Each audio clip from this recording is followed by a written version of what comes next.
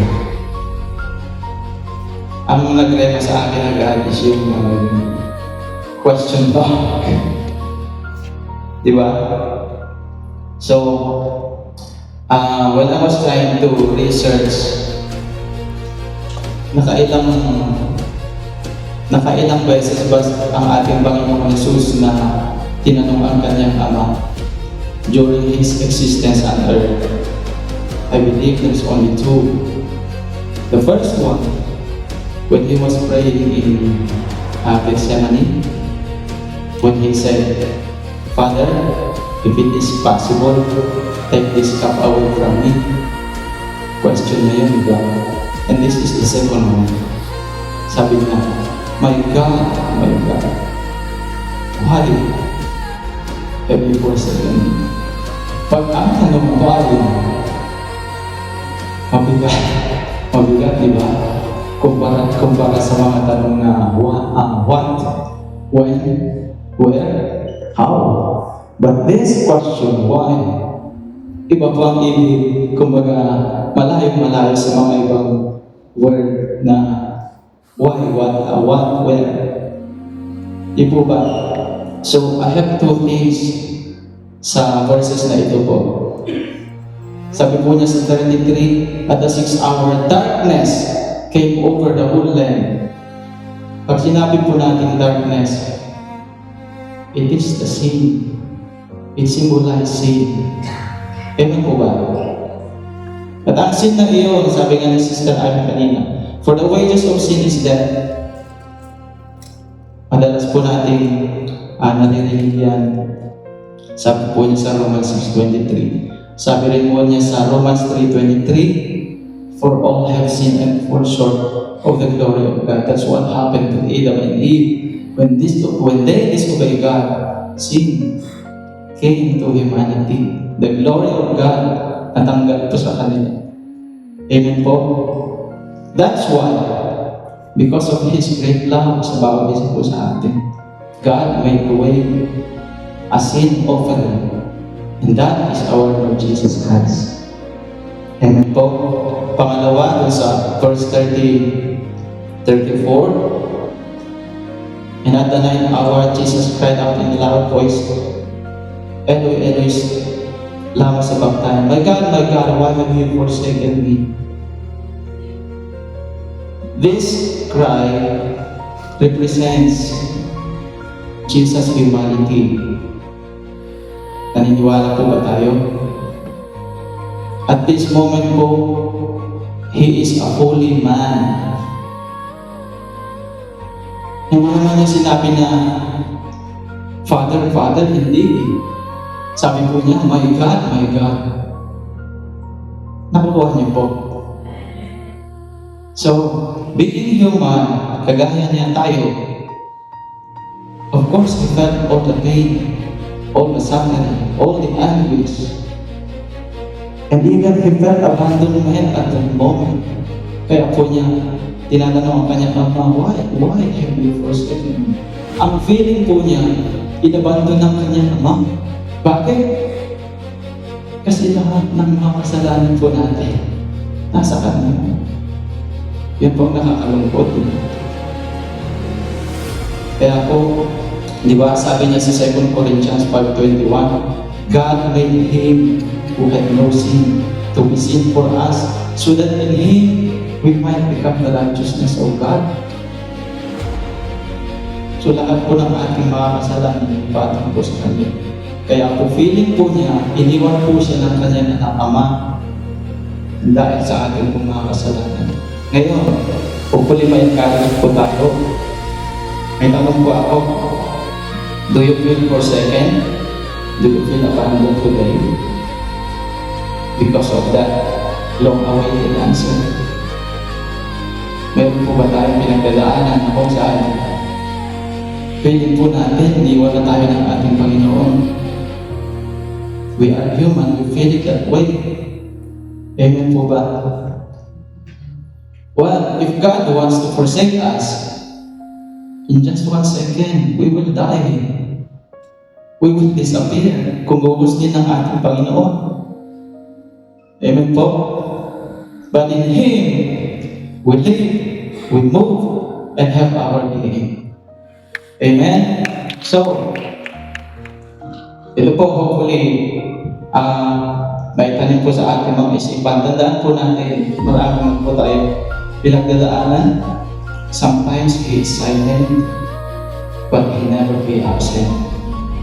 Amen? So He never leave us nor forsake us. God bless everyone.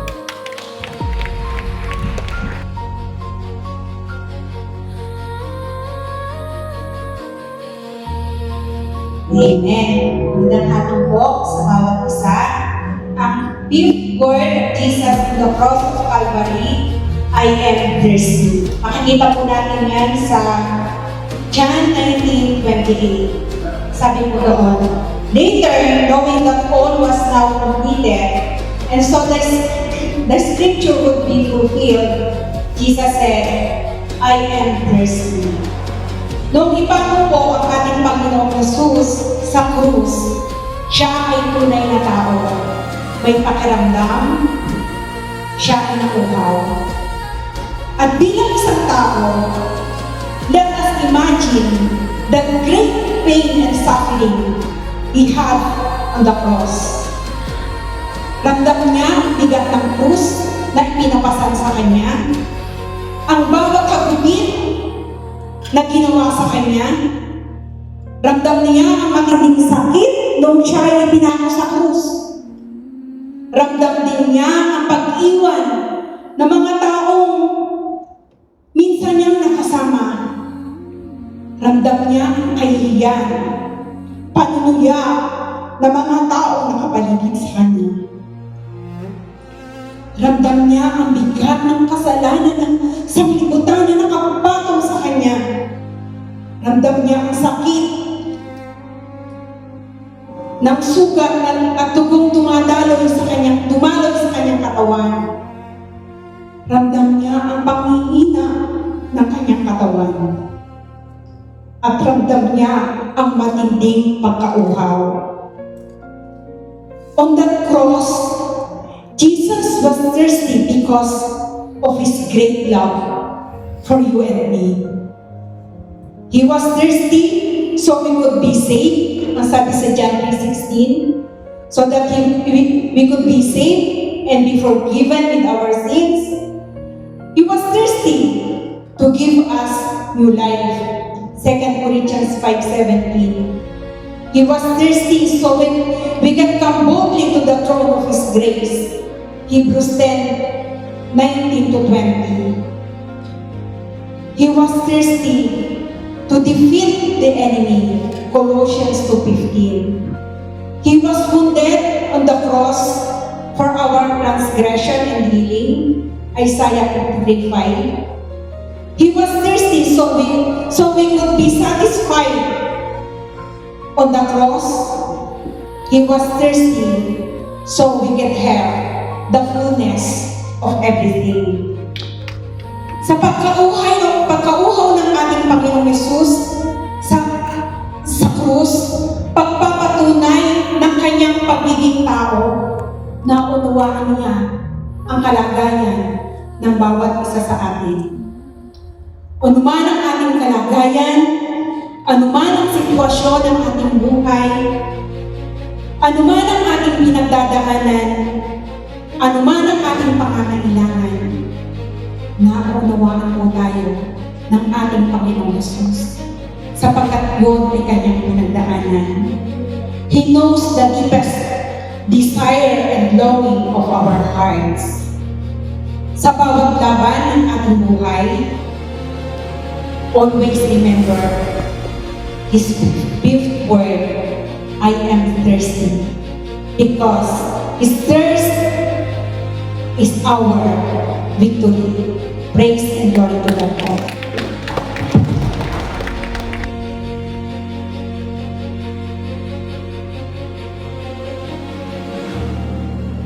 Praise the Lord. The sixth word po, sixth word of the Lord Jesus Christ.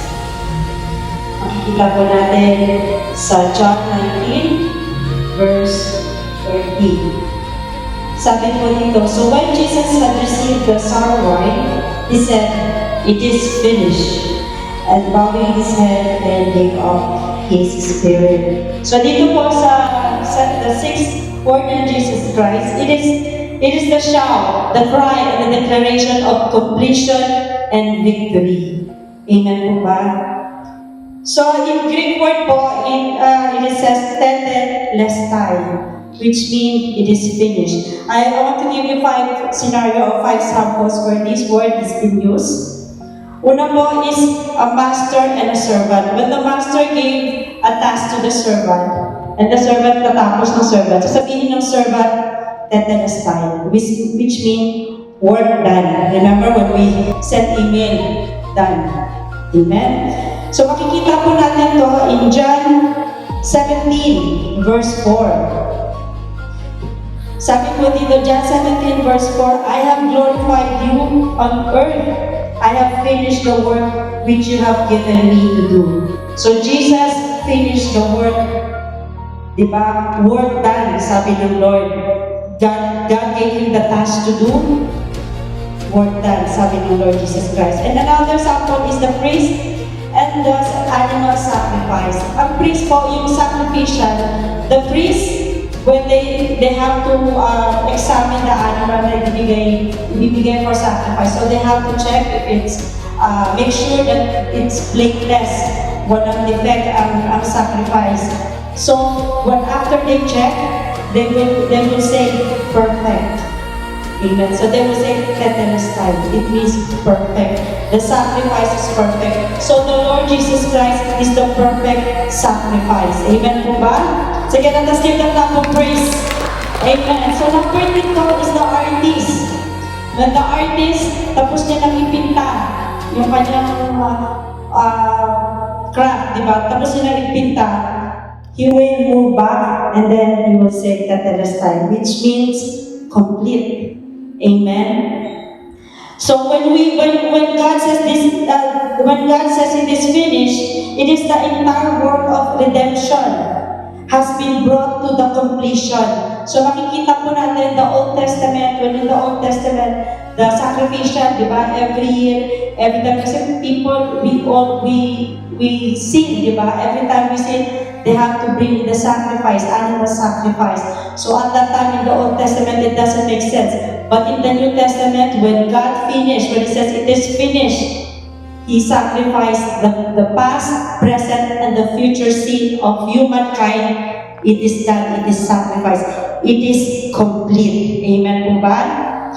And the fourth po is the merchants. Diba? The merchants. Kung tayo bibili, bibigyan tayo ng receipt. Sasabihin doon sa receipt, diba? Sa credit card natin, zero balance, pay in full. Sasabihin, tetelestai. It means pay in full. Amen? So, diba, we remember the He paid the debt He did not owe. I owe the debt I couldn't pay. So we have the debt that we cannot pay Jesus God. We cannot pay God. But it says that paid in full at the cross. Kaya, tetelestai. It is finished. Amen. Praise the Lord.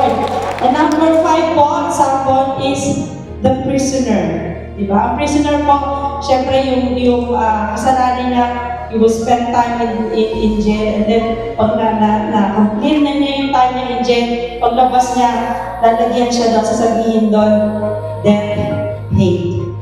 Amen. Praise the Lord. So sabihin doon, tetelestai, it means death paid. So when Jesus says, it is finished, all our debt is paid on the cross. Amen. Praise the Lord. Amen. Let us give the clap of praise to the Lord. Truly, the salvation is free, but it is paid with the high price of our Lord Jesus Christ. Let's open our Bible po. Let us read po in Hebrew 10, verses 8 to 4. 8 to 14. Hebrews 10, 8 to 14. Sabi po dito, previously saying, sacrifice and offering, burnt offerings and offerings for sin, you did not desire, nor had pleasure in them, which are offered according to the law. And verse 9, then he said, behold, I have come to do your will, O God. He take away the first that he may establish the second. But by that we have been sanctified through the offering of the body of Jesus Christ once for all. We are sanctified once and for all. And in verse 11, and every priest stand ministering daily and offering repeatedly the same sacrifices which can never take away sins. But this man, referring to the Lord Jesus Christ, after he had offered one sacrifice for sins forever, sat down at the right hand of God, from the time waiting till his enemies are made his footstool. And verse 14, for by one offering he has perfected forever those who are being sacrificed. Praise the Lord! Praise the Lord! And also in Hebrews verse 9:22, sabi ko dito, and according to the law, almost all things are purified with blood, and without the shedding of the blood, there is no remission of sin. Amen. There is no remission. Praise the Lord.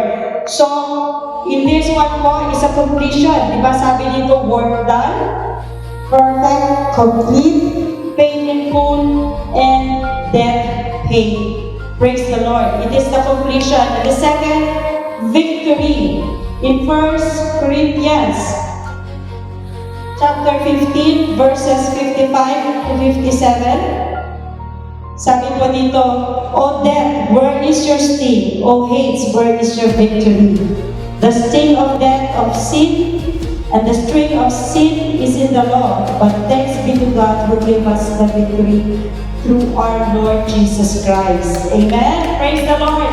And in 1 John 4, chapter 4, verse 4b, he who is in you is greater than he who is in this world. Amen? So we Christian, it's complete and the victory. It is the cry of completion and victory. Kaya po tayo mga Kristiyano, we will never live in defeat. We have the victory in our Lord Jesus Christ. And in conclusion po, trust that Jesus completed the work for our salvation and rest in His victory.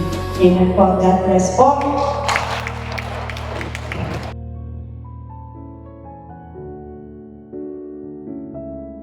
1, 2, 3. Father, into your hands I commit my spirit. Sa buhay po ng bawat isa po sa atin, sa Diyos po tayo nagsimula. Lahat po na meron po tayo sa Diyos po, dapat natin ipagkakuha. Siya po dapat ang maging una sa lahat sa atin. He should be the first in our life. The word first, I like that. I think I heard it from Pastor Joey before the teaching of is God first in your life. Sabi mo sa katabi mo, is God first in your life? How can we know that God is first in your life? Tatanungin mo sa inyo, unang nga ba talaga ang Panginoon sa buhay? Tanungin niyo ulit sa akin. Siguro tanungin niyo sa inyo, is God first in my life? I like the acronym of first when Pastor Joey mentioned that. The word F-I-R-S-T. Ano po yung F?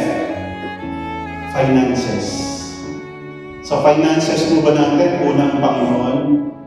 Or baka tira-tira lang ng Lord? Last Sunday yata yun yung ating natutunan about giving our life to God. Kung may kaya natin ibigay ang buhay natin sa Panginoon, walang hindi natin kaya. Sa finances po ba natin, una ang Lord sa atin. Pangalawa is, letter I, yung ating interest. Can we say interest? Ano po ang interest ninyo? Una po ba ang Panginoon sa inyong interest? Yung mga, yung nais mo lagi, siya ba ang lagi mong yung interest? Yung mga hobby mo, yung mga ginagawa mo, siya ba ang muna? sa mga interest mo sa buhay. And then letter R is, ano nga yung letter R?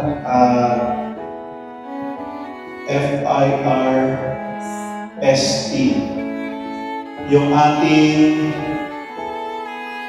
I believe, resources. Can we say resources? Yan. And then yung S is, kasi yung T is trouble eh. Pag may trouble ka, una mo ba nilalapitan ng Panginoon? Pag may problema ka ba, sino ba munang nilalapitan mo? Baka nilalapitan mo yung unang nilalapitan mo yung iyong best friend. Sino ang best friend mo doon? Samantal mga katsatay mo, sino ang best friend mo? Dapat unahin natin ang Panginoon even in our trouble. Yung S, natuko ko na ito before, naalala ko lang kasi. Yung ating success. Thank you for that reminders. In our victory, nauuna po ba ang Panginoon sa atin? So sa ating buhay, lagi po dapat natin i-commit ang lahat sa ating Panginoon. Ang Panginoon Jesus po natin, the last breath of His life, He committed everything to God the Father. So sa ating pong buhay, are we committing our life to our Lord? Can I hear amen? Ano po ang hindi nyo kaya, hindi nyo pa nasusurrender sa Panginoon? Meron po bang bagay na hindi pa natin nasusurrender sa Panginoon? I hope sa oras po ito, as after hearing the good news, kaya natin i-surrender ang lahat para sa Panginoon. Amen po ba? Palakpakan niya po natin ang Panginoon. Hallelujah! Sabi po ng 2 Corinthians chapter 5, verse 17 to 21, sabi po doon, ang Panginoong Jesus natin, if you are in Christ, you are a new creation. All things has come, behold, new things has come. Basahin niya po natin 2 Corinthians chapter 5, verse 17 to 21. Therefore, if anyone is in Christ, the new creation has come. The old has gone, the new is here. Verse 18. And all this is from God, who reconciled us to Himself through Christ and gave us the ministry of reconciliation. Verse 19. That God was reconciling the world to Himself in Christ, not counting people's sin against them. And He has committed to us the message of reconciliation. Verse 20. We are therefore Christ's ambassadors, as though God were making His appeal through us. We implore you on Christ's behalf, be reconciled to God. And let's verse 21, ano sabi yan? God made Him who had no sin to be sin for us, so that in Him we might become the righteousness of God. Amen. Palakpakan po natin ng Panginoon. Hallelujah.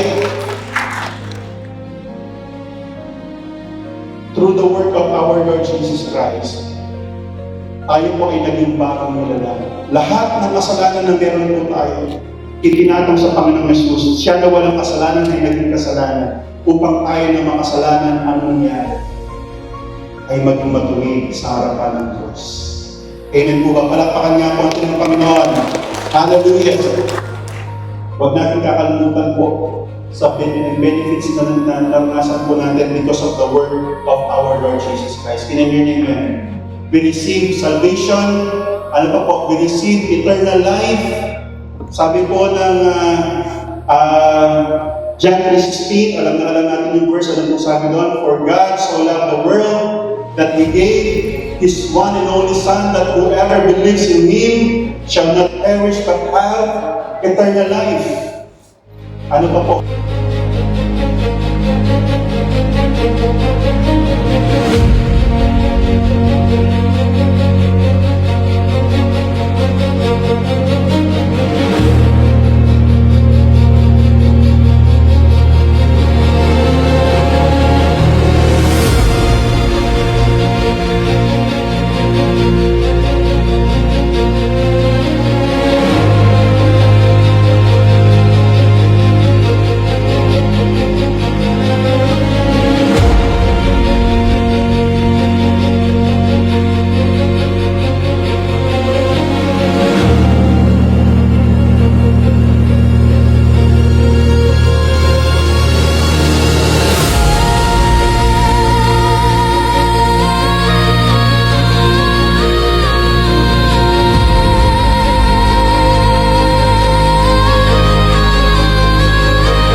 was rich, I remember who I was.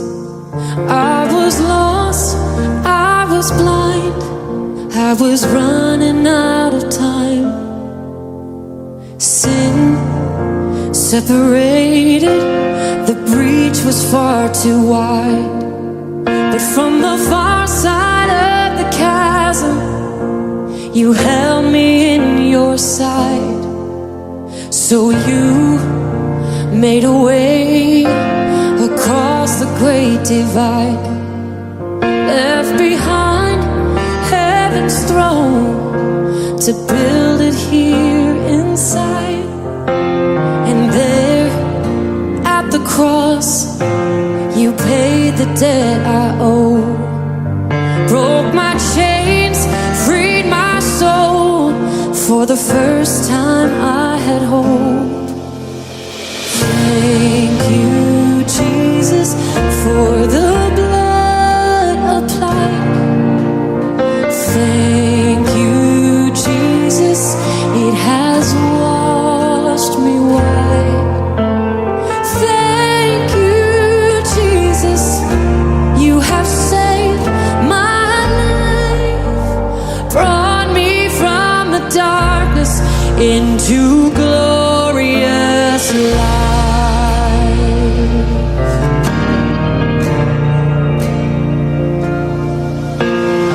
You took my place, laid inside my tomb of sin. You were buried for 3 days, but then you walked right out again. And now death has no sting, and life has no end. For I have been transformed by the blood of the Lamb. Thank you, Jesus, for the blood applied. Thank you, Jesus.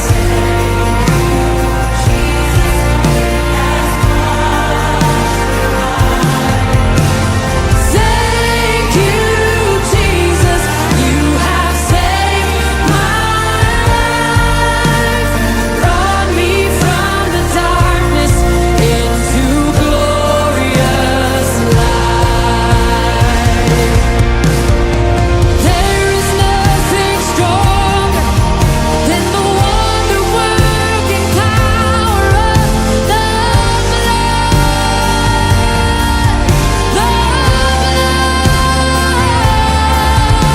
That calls us sons and daughters. We are ransomed by our Father through the blood.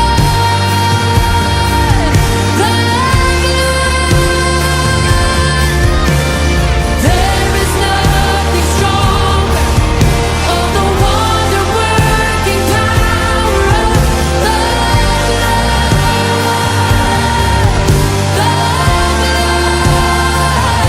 that calls us sons and daughters.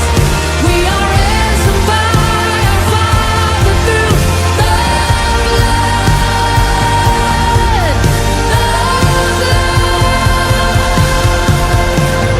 Thank you, Jesus, for the blood applied.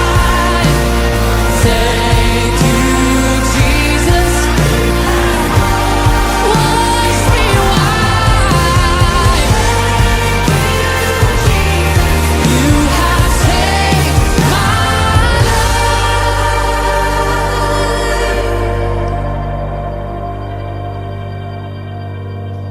brought me from the darkness into glorious light. Glory to His name. Glory to His name. There to my heart was the blood applied. Glory to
Magpapasalamat po sa inyong ginawa, Panginoon, sa krus ng Kalbaryo. Salamat po, Panginoon, sa araw na ito, sa amin pong pag-aalala sa inyong sakripisyo, Lord God, sa krus ng Kalbaryo. And salamat po, Panginoon, sa lahat ng biyaya na ibinibigay mo sa amin sa pamamagitan nito, Lord God. We acknowledge, Lord God, that we are nothing without you.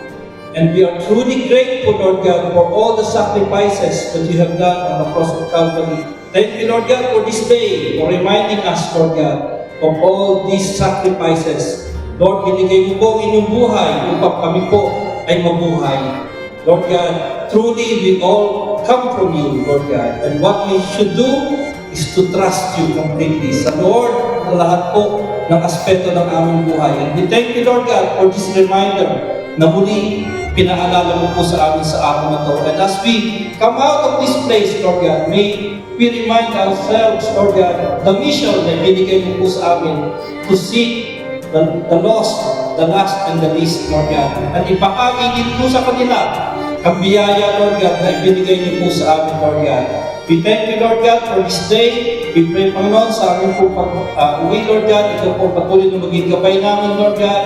Tinataas po namin sa inyo ang buhay, Lord God, ang lahat po ng nagbigay ng exhortation sa 7 last words, Lord God.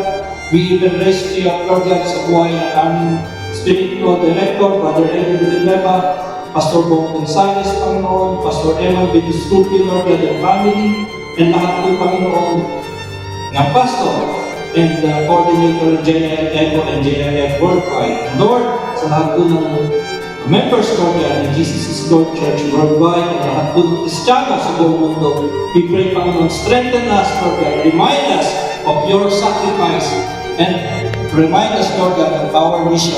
Thank you, Lord God. May the love of the Father, the grace of our Lord Jesus Christ, and the sweet fellowship of the Holy Spirit be unto us. For in Jesus' name we pray. Amen. Amen.